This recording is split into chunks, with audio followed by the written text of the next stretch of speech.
গত ৩-৪ দিন আগে জামালপুর এক মাহফিলে গিয়েছি।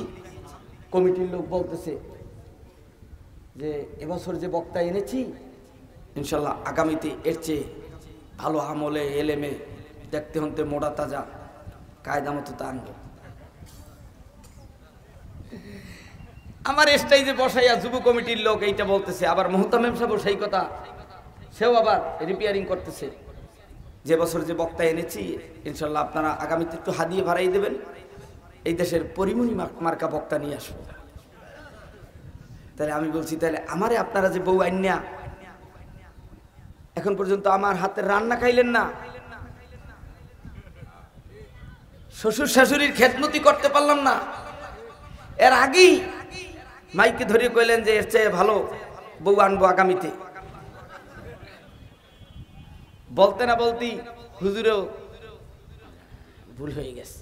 আমি না ভুল না, এটা আমার তাকদীর ওয়ালা মাইয়ারুদ্দু আলা তাকদীরহি, আমার তকদিরে ছিল, এই জন্য আপনাদের জবান থেকে আল্লাহ বের করে দিয়েছে। কথা কন ঠিক কিনা? এর মাধ্যমে আল্লাহ তাআলা আমাকে অনেক উপরে উঠাতে পারে কি পারে না? আরেকটু জোরে বলে বলছি, এটা আপনাদের জবান থেকে বের হওয়া দরকার ছিল। আমাকে আল্লাহ ওই পরিমাণে যোগ্যতা দেয় নাই বিদেই তো আপনাদের বাড়ির বড় বউ হয়ে এসেছি ঠিক, কিন্তু আপনাদের বউ চয়েস হয় নাই।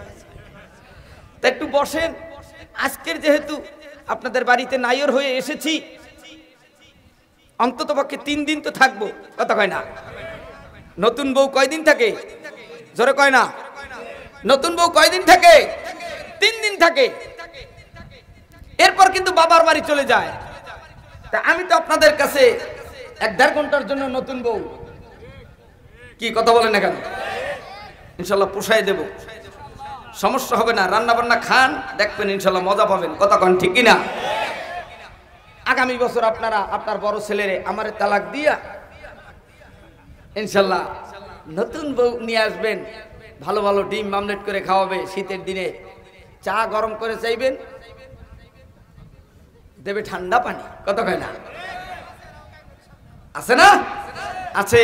তাহলে আজকের জন্য একটু মা চাচিরা ভাই বোনেরা দূর দূর থেকে যারা অ্যাঙ্গেলে আইসে দেখতেছেন, দেখি কোন বউ নিয়ে আসছে, আলামিন সাহেব কি আসলটা না নকলটা? কথা কয় না? আমার নাম দিয়ে যারা সিটিংবাজি করে, আমার নাম দিয়ে হুবহু আলামিন সাহেব দিয়ে চলে, এদেরকে যেখানে পাবেন সেখানের ভিতরে কায়দা মতো ধোলাই দেবেন। কথা বলেন না কেন?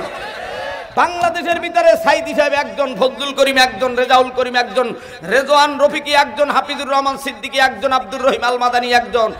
আমার নাম নিয়ে বিভিন্ন জায়গায় প্রতারণা চলে, আমার নাম দিয়ে হুবহু আলামিন সাহেব লেখে, যারা মাঠে ময়দানে বয়ান করে এদেরকে ধোলাই দেবেন। আমার কণ্ঠের অ্যালবাম চরমনার ময়দানে লক্ষ লক্ষ মানুষ কিনে কিনে দেশ বিদেশে নিয়েছে, এরা নতুন এখন নাম সংস্কার করে আলামিন সাহেব ঢাকা লাগায়। এতক্ষণ কথা বলার উদ্দেশ্য হইল এই কথা দিয়ে আমি এটা বুঝাতে চাই, এরকম নতুন বউ হয়ে যারা এলাকার ভিতরে ঢুকবে এদেরকে মুখোশ উন্মোচন করে দিবেন। তুমি কোথার আলামিন সাহেব, তোমার আইডি কার্ড দেখাও, তোমার পাসপোর্ট দেখাও, তোমার চেয়ারম্যান মেম্বার দিয়ে এখানে যোগাযোগ লাগাও, তোমাকে তো আমরা দাওয়াত দেই নাই। কথা বলেন ঠিক কিনা? আমার আব্বা জানেরা, যুবক ভাইরা, আল্লাহ রাব্বুল আলামিন সূরাতুল ফাতিহার ভিতরে প্রথমের আয়াতের ভিতরে আল্লাহ তাআলার প্রশংসার কথা বললেন। একটা মুমিন মুসলমান প্রতিদিন 5 ওয়াক্ত নামাজে 40 বার আমার মালিকের প্রশংসা করে। একটু আওয়াজ তুলে বলেন আব্বা জানেরাও, আমরা প্রতিদিন কতবার আমার আল্লাহর প্রশংসা করি? আমেরিকার বাদশা বলে আমি ক্ষমতার মালিক, বাংলাদেশের স্বৈরাচারী সরকার তিনিও বলে সব ক্ষমতার মালিক আমি। না না, আল্লাহ ক্ষমতা দিয়া সুলাইমান নবীর মতো, সুলাইমান নবীর মতো সুলাইমান নবীকে আল্লাহ এক ভুলের কারণে আল্লাহ তাআলা সুলাইমান নবীকে রাজ সিংহাসন থেকে টান দিয়া জাল্লার বাড়ির কাজ করাইয়া জাল্লার বাড়ির মাইয়াকে আল্লাহ সুলাইমান নবীর তাকদিরে জুটায় দেয়। তোমরাও শুনে রাখো, আল্লাহ ইজ্জত দেন, আল্লাহ বেইজ্জতি করেন, আল্লাহ ক্ষমতা দেন, আল্লাহ ক্ষমতা ছিনায় নেন। এইবার একটু আওয়াজ দিয়া সমস্যারে শেষ সময় বলো, ক্ষমতা দেওয়ার মালিক কি? এই দেশের আলেম ওলামারা ক্ষমতায় গেলে তোমার টেন্ডারবাজি, মাগিবাজি, ফাঁকিবাজি, লুচ্চামি 20 লাখ, 10 লাখ, 13 লাখ, 17 লাখ, 18 লাখ, 9 লাখ, 3 লাখ, 5 লাখ কিছুই লাগবে না। হযরত ওমরের মতো বাইতুল মালের ফান্ড থেকে তোমার বাড়িতে যাবে, পেয়ার পদ্ধতিতে নির্বাচন হবে। কার কত ভক্ত আছে সবাই নির্বাচন করবে, কার কত দেখা দেবে, কথা কয় না, দেখা যাবে কে কত পার্সেন্ট ভোট পায়, সেই অনুপাতে এমপিরা সংসদে কথা বলবে। আমার মালিকের এমপি হলো পৃথিবীর বুকে এখন হলো ওলামায়ে কেরাম, কথা বলেন ঠিক কিনা? আল্লাহর হাসরের ময়দানে তামাম পৃথিবীর মসজিদের ইমামরা হবে এমপি, এরা সব গোপন কথা ফাঁস করে দিবে, কথা কয় না। তোমরা যদি তাদের অনুকরণ করো, হাসরের ময়দানে আল্লাহ তাআলা তোমাদেরকে মুক্তি দিয়ে দিতে পারে। এইবার একটু আওয়াজ দিয়া চমৎকার ভাবে একটা স্লোগান দিবা। আমার প্রাণপ্রিয় বড় ভাই মুফতি আল্লামা রেজওয়ান রফিকি সাহেব আইসা গেছে, আমার ক্লাস ফ্রেন্ড, বাংলাদেশ মুজাহিদ কমিটির সদর, টাঙ্গাইল জেলার কৃতি সন্তান, ভবিষ্যতে এমপি হবে হযরত মাওলানা হাফেজ রেজাউল করিম চরমুনার হুজুরের রূহানি সন্তান। আমি আলামিন সাইফিও একই সাথে পড়ালেখা করলাম। তোমরা তাদেরকে স্বাগতম দেওয়ার জন্য দুটো হাত উচ্চ করে একটা তাকবীরের ধ্বনি দেয়া দাও, নারে তাকবীর। আরো হাত দুর্বল ভাবে জাগাও। নৌকার ধান আইলে টাইট ফিট ভাবে কুমড়ের টাইট ফিট জুতা পইরা, তারপরে প্যান্ট পইরা, তারপর লাভ দিও। কোরআনের পক্ষে আলেমরা সেই জন্য তাকবীর দিতে ভয় লাগে, অনেকের হাতই জাগে না, ওই যে হাত দুর্বল অবস্থায়, অনেক টেনশনে আছে। এবার সোজা করে একটা তাকবীরে দাও, নারে তাকবীর।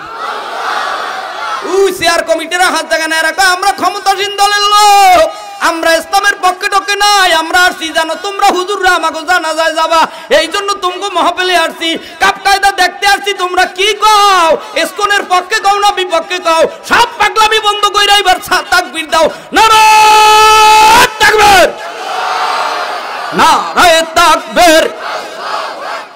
দুনিয়ার মুসলিম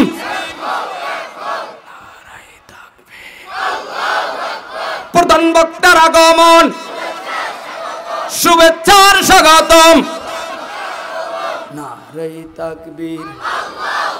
বাংলার বীর সৈনিকেরাও, বাংলার বীর সৈনিকেরাও, মুজাহিদি ছাত্র ছাড়াও, বাংলার বীর সৈনিকেরাও, মুজাহিদি ছাত্র ছাড়াও।